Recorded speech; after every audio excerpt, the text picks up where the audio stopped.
Hello students, तो आज हम सहकारी संगठन यानी कि सहकारी समितियों के बारे में हम पढ़ेंगे।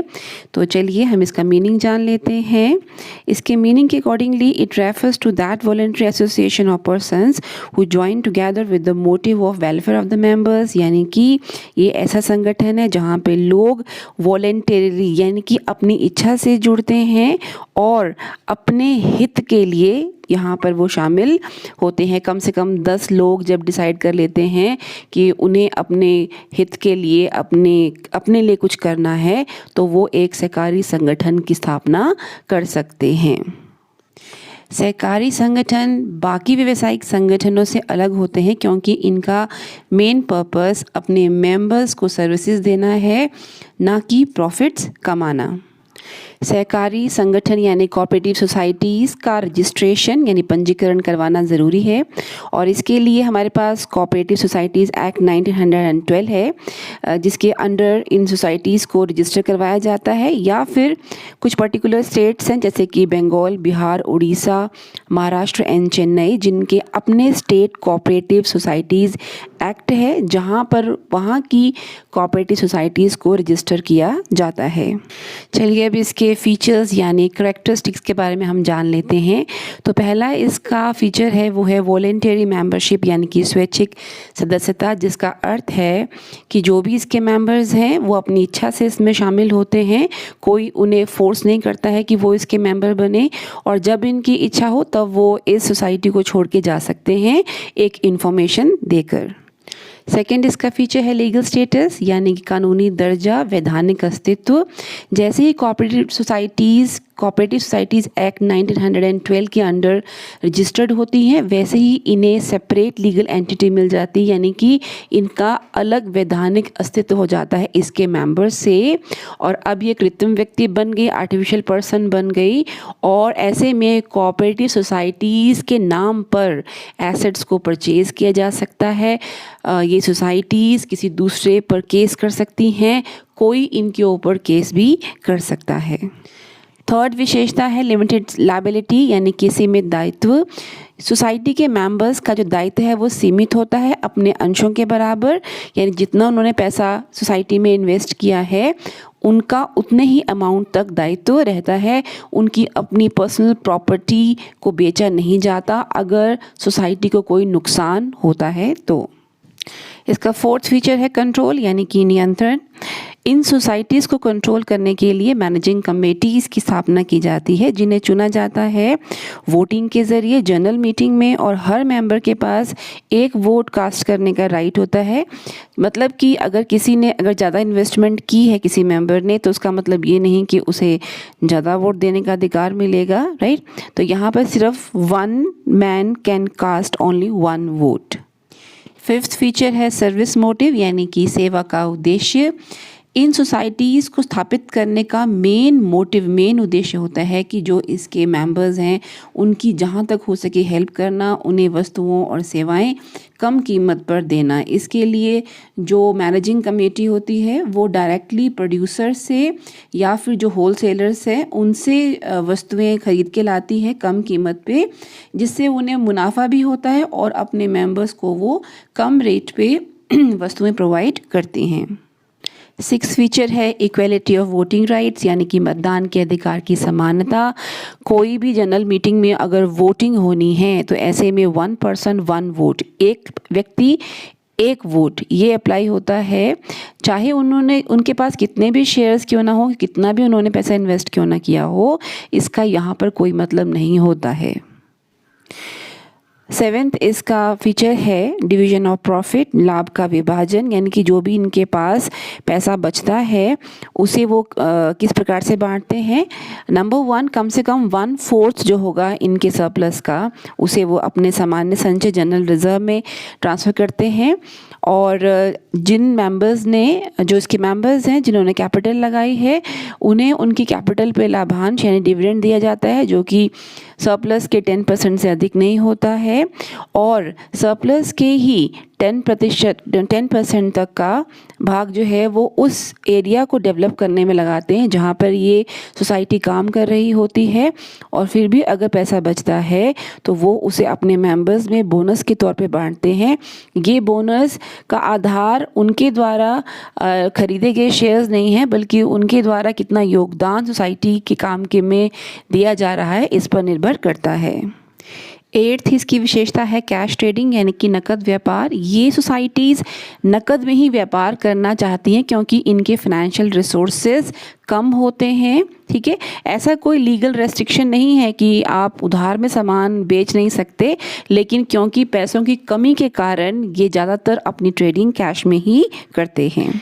9th इसकी विशेषता है अरेंजमेंट ऑफ फाइनेंस यानी वित्त की व्यवस्था। अब ये जो सोसाइटीज़ हैं ये पैसा कहाँ से इकट्ठा करती हैं, तो पहला इनका मीडियम है sale of shares to the members. Maximum जो इनके मेंबर्स हैं उनको वो अपने अंश बेचते हैं, जिससे मेंबर्स जो हैं वो पैसा इन्वेस्ट करते हैं इन पर्टिकुलर सोसाइटीज़ में। सेकेंड है गवर्नमेंट से भी ये लोन लेते हैं एंड थर्ड गवर्नमेंट से इन्हें ग्रांट्स भी मिलती हैं। इसी प्रकार के और भी इनके फाइनेंस के रिसोर्सेज हैं। Last but not the least इसका फीचर है गवर्नमेंट कंट्रोल यानी कि सरकारी नियंत्रण। चाहे ये सोसाइटीज़ वॉलेंटियर एसोसिएशंस हैं, लोग मेंबर्स इसमें अपनी इच्छा से आते हैं, लेकिन फिर भी सोसाइटीज़ गवर्नमेंट के कंट्रोल में होती है। गवर्नमेंट इनके खातों को, इनके अकाउंट्स को चेक करती हैं। ठीक है, और इसी काम के लिए कोऑपरेटिव सोसाइटीज़ को अपनी जो एनुअल रिपोर्ट्स है, अपने अकाउंट्स हैं, वो रजिस्ट्रार के पास सबमिट करने पड़ते हैं। पब्लिक भी उन्हें देखती है, गवर्नमेंट भी उन्हें चेक करती है उनकी एक्यूरेसी चेक करने के लिए। चलिए अब हम इनकी मेरिट्स को समझ लेते हैं। तो इसकी फर्स्ट मेरिट है इजी फॉर्मेशन यानी कि आसान गठन, आसान स्थापना। एक कोऑपरेटिव सोसाइटी को स्थापित करने के लिए आपको सिर्फ 10 एडल्ट्स की ज़रूरत है, राइट, जो कि कोऑपरेटिव सोसाइटीज़ को रजिस्टर करवा सकते हैं अंडर कोऑपरेटिव सोसाइटीज़ एक्ट 1912। इसके लिए कोई भी खर्चीला लीगल प्रोसीजर नहीं है। आपको सिर्फ एक एप्लीकेशन फॉर्म भरना है, उसमें अपने सोसाइटी से रिलेटेड जितनी इन्फॉर्मेशन है वो सारी आपको फिल करनी है, रजिस्ट्रार के पास सबमिट करना है। जैसे रजिस्ट्रार आपकी इन्फॉर्मेशन से सेटिस्फाई हो जाएगा वो आपकी सोसाइटी को रजिस्टर्ड कर लेगा। ओके। सेकेंड इसका लाभ है लिमिटेड लायबिलिटी यानी कि सीमित दायित्व। ये लाभ इसलिए है क्योंकि जब मेंबर्स के दायित्व सीमित होते हैं तो सोसाइटी में कोई अगर नुकसान हो गया है तो सिर्फ जितने उनके अंश हैं, जितने उनके शेयर्स हैं, उतना अमाउंट उन्हें पे करना पड़ता है, या फिर जितना उन्होंने पहले गारंटी दी है कि नुकसान होने पर हम इतना पे करेंगे, सिर्फ उतना ही उन्हें पे करना पड़ता है। जो उनकी पर्सनल प्रॉपर्टी होती है उन्हें बेचा नहीं जाता, वो एकदम सेफ रहती है। इसका थर्ड फीचर है स्टेबिलिटी यानी कि स्थिरता। जैसे ही कोऑपरेटिव सोसाइटी रजिस्टर्ड होती है इसका एक अलग वैधानिक अस्तित्व बन जाता है, अपने मेंबर से ये अलग हो जाती हैं। मेंबर्स चाहे बैंकरप्ट हो जाएं, दिवालिया हो जाएं, छोड़ के चले जाएं सोसाइटी को, राइट, तब भी सोसाइटी जो है वो बंद नहीं होती है, ये बनी रहती है, इसका काम जो है वो चलता रहता है। इसकी चौथी विशेषता है डेमोक्रेटिक मैनेजमेंट यानी कि लोकतांत्रिक प्रबंधन। इन सोसाइटीज़ में एक व्यक्ति को एक वोट देने का अधिकार होता है। इसका मतलब कि जितने मेंबर्स हैं वो सभी कवर कर लिए जाते हैं।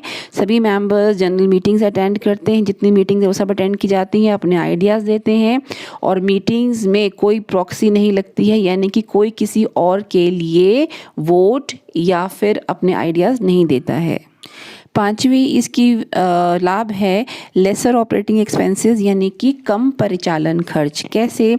जितने भी इसके मेंबर्स हैं वो बिना किसी तनख्वाह लिए काम करते हैं, राइट, और अपनी सेल को बढ़ाने के लिए एडवर्टाइजमेंट की भी यहाँ ज़रूरत नहीं पड़ती है, और कोई बैड डेट्स भी नहीं होते, यानी कि ऐसे लोग जो हमें हमारा पैसा वापस ना करें, क्योंकि सारी सेल जो है वो कैश में ही की जाती है। सिक्स्थ मेरिट है टैक्स एडवांटेज यानी कर का लाभ।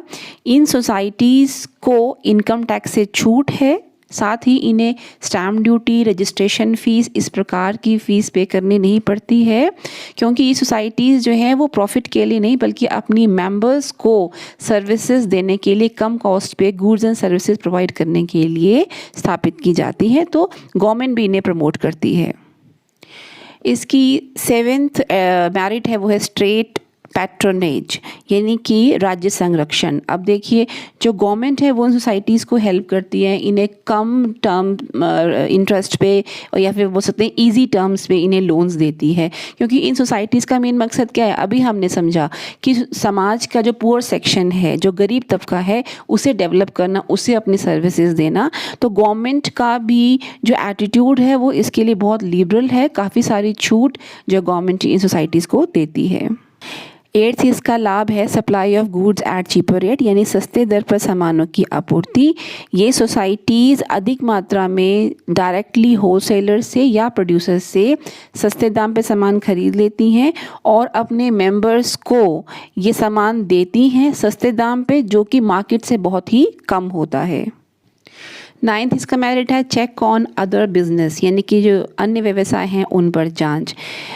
कोऑपरेटिव सोसाइटीज़ जो बिज़नेस कर रही हैं उसी प्रकार का बिज़नेस अगर दूसरे बिजनेसमैन कर रहे हैं तो वो बिजनेसमैन कोऑपरेटिव सोसाइटीज़ के द्वारा जो प्राइसेस या क्वालिटी फ़िक्स की जाती है गुड्स की, उसे वो अपने दिमाग में रखते हैं और इस प्रकार से वो कंज्यूमर्स का एक्सप्लॉइट नहीं करते हैं। अदरवाइज़ सोसाइटीज़ से पहले जो बिजनेसमैन थे वो अपनी मनमानी करते थे, अपने ही हिसाब से रेट लगाते थे और कंज्यूमर्स को एक्सप्लॉइट भी करते थे।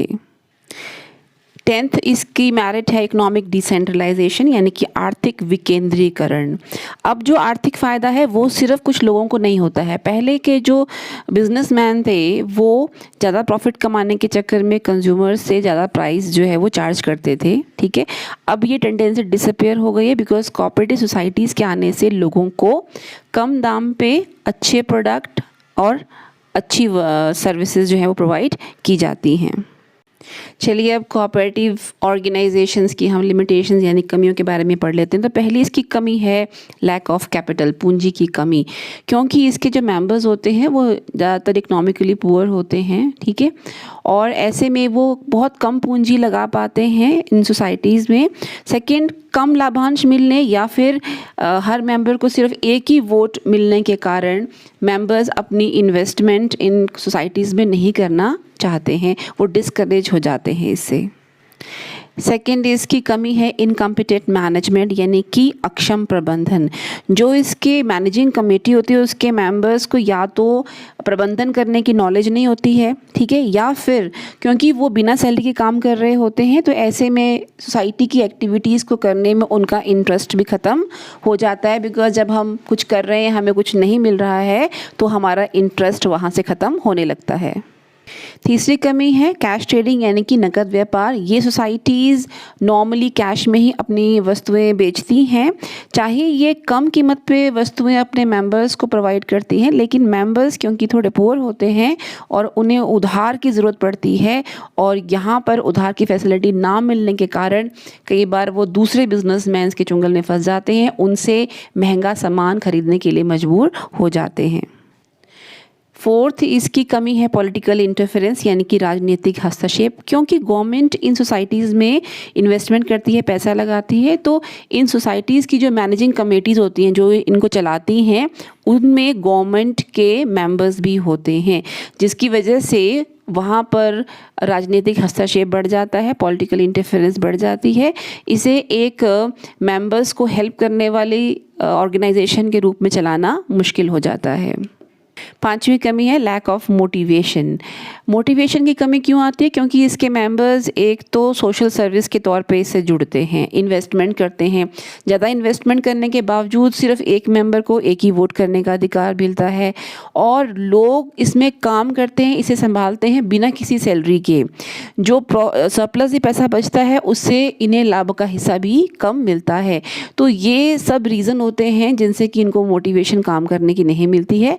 अब सबके द्वारा चलाया जाने वाला संगठन है तो लोग इसकी एक्टिविटीज़ को करने में इंटरेस्ट नहीं दिखाते हैं, जिससे कि ये जो सोसाइटीज़ हैं ये प्रॉपरली रन की नहीं जाती हैं। जो मेन इनका ऑब्जेक्टिव होता है स्थापित करने का, वो ऑब्जेक्टिव हम अचीव नहीं कर पाते हैं।